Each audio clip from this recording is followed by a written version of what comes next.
যে আমরা প্রায় 20 কিলোমিটার পর্যন্ত হেঁটে আসছি। এই 20 কিলোমিটারের ভিতরে যে প্রতিকূলতা দেখলাম, তাতে মনে হয় না যে সচরাচর এখানে মানুষ ঢুকতে পারে বা আসতে পারে।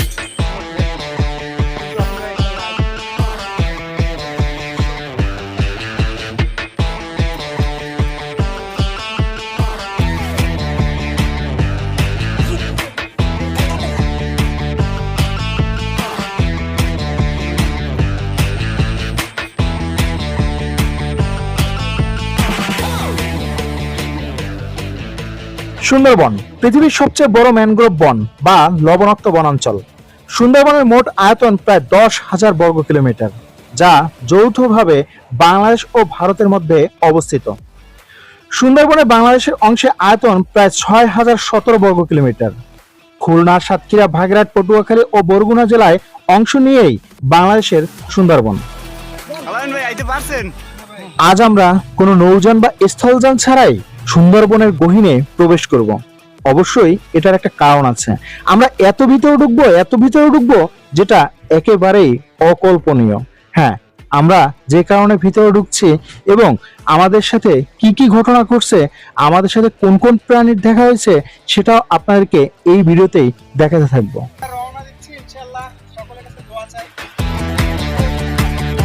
সর্বপ্রথম আমরা যে লোকালয় থেকে জঙ্গলের ভিতরে পা রাখবো, সেই স্থানটি হচ্ছে বাগেরহাট জেলার মোংলা উপজেলার বৈদ্যমারী গ্রাম থেকে। এই গ্রামের ছোট্ট একটা খাল ধরে আমরা জঙ্গলের ভিতরে সাঁতরে যাব।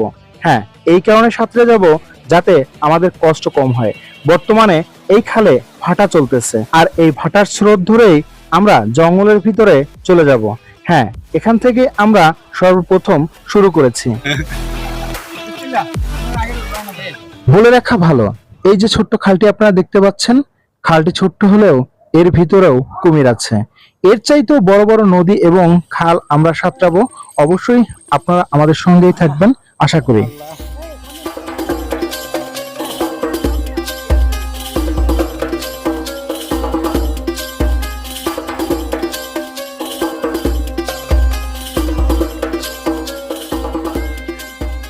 সুপ্রিয় দর্শক, আসলে আমরা প্রায় এই পর্যন্ত 7 থেকে 8 মিনিট পর্যন্ত কিন্তু সাঁতরে এভাবেই কিন্তু গভীর জঙ্গলের ভিতরে ঢুকতেছি।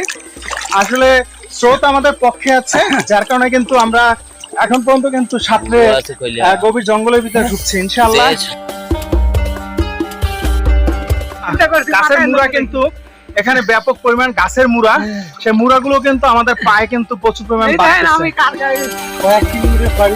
আমরা অনেক কয়েক কিলোমিটার পাড়ি দিচ্ছি, দীর্ঘ অনেক কয়েক কিলোমিটার পাড়ি দেওয়ার পর কিন্তু সেই গন্তব্যে আসতে পারিনি। ইনশাআল্লাহ অবশ্যই কিছুক্ষণের ভিতর হয়তো সেই গন্তব্যে পৌঁছে যাবে, এটাই আমরা আশা করি। এখানে কিন্তু প্রচুর পরিমাণ কাটা, খালি পায়ে হাঁটতে কিন্তু আসলেই আমাদের কষ্ট হতে পারে, তারপরও আমরা চেষ্টা করব।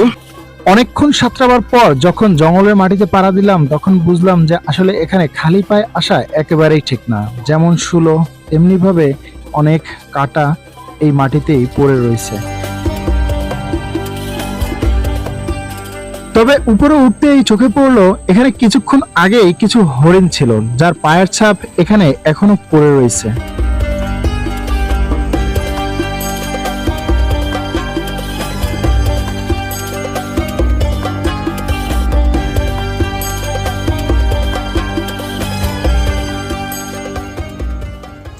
যেমন শুলো তেমন কাদা পেরি, পায়ে ফুটছে এখানকার গাছের কাটা। তারপরও এত প্রতিকূলতার মাঝখান থেকেও আমরা হেঁটে সামনের দিকে যাচ্ছি। কয়েক কিলোমিটার হাঁটার পরেই বুঝতে পারলাম আমাদের একটু রেস্টের দরকার। সুপ্রিয় দর্শক, এখানকার মৌয়াল এবং যারা এখানকার স্থানীয়, তাদের কথা একটু আগে হরিণ গেছে এখান থেকে, তার পায়ের ছাপ কিন্তু এখানেই পড়ে আছে। আচ্ছা, এটা কতক্ষণ আগে গেছে মনে করেন ভাই? খানিক বেশি আগে যায়নি, আপনার 5-7 মিনিট আগে গেছে। 5-7 মিনিট আগে গেছে। 5-7 মিনিট আগে গেছে, তার পায়ের ছাপ পড়ে আছে। এই যে এখনো কিন্তু এখানে কিন্তু পায়ের ছাপ গুলো এখানে কিন্তু পড়ে আছে, তাজা পায়ের ছাপ। ইনশাআল্লাহ আমরা আশা করি এদিক গেছে, হয়তো সামনে গেলে তাকে দেখা যাবে। হ্যাঁ, এবার আমাদের বলার সময় এসে গেছে। আমাদের গন্তব্য হচ্ছে এখানকার স্থানীয় দুজন মৌয়াল, তারা কিভাবে মধু সংগ্রহ করে সেগুলোই আমরা দেখতে যাব জঙ্গলের ভিতরে। আমরা এত ভিতরে ঢুকে পড়েছি, প্রায় 2 ঘন্টা হাঁটার পরেও আমরা সেই গন্তব্যে এখনো পৌঁছাতে পারিনি।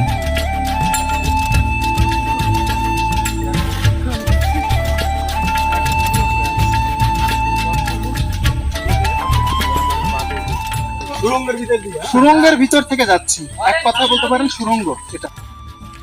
এভাবেই আমরা কাঁটাযুক্ত সুড়ঙ্গের ভিতর থেকে নদীর পাড়ে যাচ্ছি। আমরা আবারও সেই নদী ধরে প্রায় 3-4 কিলোমিটার সাঁতরে যাব। সাঁতরে নদীর ওই পারে গিয়ে উঠব ইনশাআল্লাহ। ততক্ষণ যাবৎ আপনারা আমাদের সঙ্গেই থাকবেন আশা করি।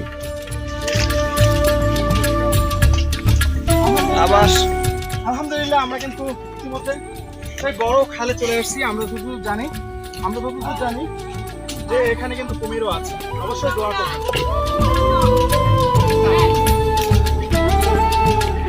গহীন জঙ্গলের ভিতরে যে খালটি আপনারা দেখতে পাচ্ছেন, যে খালটি এখন আমরা সাঁতরে 3-4 কিলোমিটার যাব, সেই খালটির নাম হচ্ছে মির্গামারি খাল।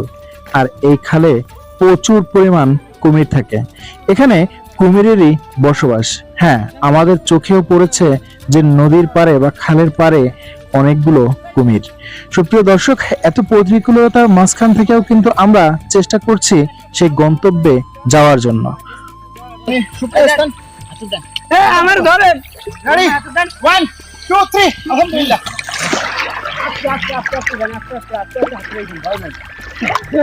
আমি কিন্তু হাত ধুয়ে উপরে রাখছি দর্শক, আমার লাঠিকে ধরে রাখছি।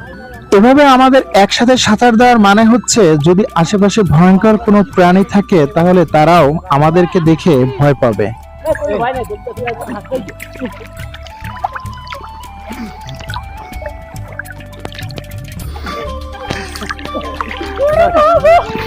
ভাই, আপনারা কোন জায়গায় আনলেন ভাই? ভাই মাছ দেখছেন, চিংড়ি মাছ লাফায় কিভাবে? এখানে প্রচুর পরিমাণ মাছ এখানে। আমরা কিন্তু জঙ্গলের অনেক ভিতরে, অনেক ভিতরে কত জায়গায় আসছি। আলহামদুলিল্লাহ বড় একটা নদী পার হয়েছে কিন্তু। নদী অনেক বড়, অনেক বড়। বাটার সময় তো সেজন্য হয়তো ছোট দেখা যাইতে পারে, বাট অনেক বড় নদী, অনেক বড়, অনেক বড় নদী। পাড়ি দিলাম, আমরা ওপর থেকে নামলাম। কোনোদিনও হয় নাই এত কিছু বড়। আসলে জঙ্গলে আসার জঙ্গলে অনেকবার আসছি আমরা, সুন্দরবনে জঙ্গলে অনেকবার আসছি, অনেকবার অনেক কিছু নিয়ে সার্ভাইভাল করছি, কিন্তু এইবারের মতন আমরা কখনোই এত প্রতিকূলতার মাঝখানে পড়িনি, আমরা এত ভিতরে কখনোই ঢুকিনি। আলহামদুলিল্লাহ এখন আমরা সম্ভবত 18 থেকে 20 কিলোমিটার ভিতরে ঢুকছি, এতটাই ভিতরে ঢুকছি যেখান থেকে আবার বাসায় যেতে গেলে 3-4 ঘন্টা সময় লাগে। দর্শক আমাদের জন্য একটু দোয়া করবেন, যেন আমরা সুস্থভাবে ফেরত যেতে পারি। খুবই হাত পেয়ে গেছি, ফেরত যেতে পারবো কিনা খুব শারীরিকভাবে খুবই অসুস্থ বোধ করছি। এখনো আমাদের গন্তব্য অনেক দূরে। হ্যাঁ, ভিডিওটা লম্বা হয়ে যাচ্ছে বিদায় আমরা পর্ব বাই পর্ব করব। অবশ্যই এটা হচ্ছে প্রথম পর্ব। দ্বিতীয় পর্ব দেখার জন্য আপনাদেরকে আমন্ত্রণ জানাচ্ছি। অবশ্যই আমাদের চ্যানেল বা পেজ থেকে যদি দেখে থাকেন, আমাদেরকে লাইক, ফলো বা সাবস্ক্রাইব করে রাখবেন। ধন্যবাদ সকলকে। আসসালামু আলাইকুম।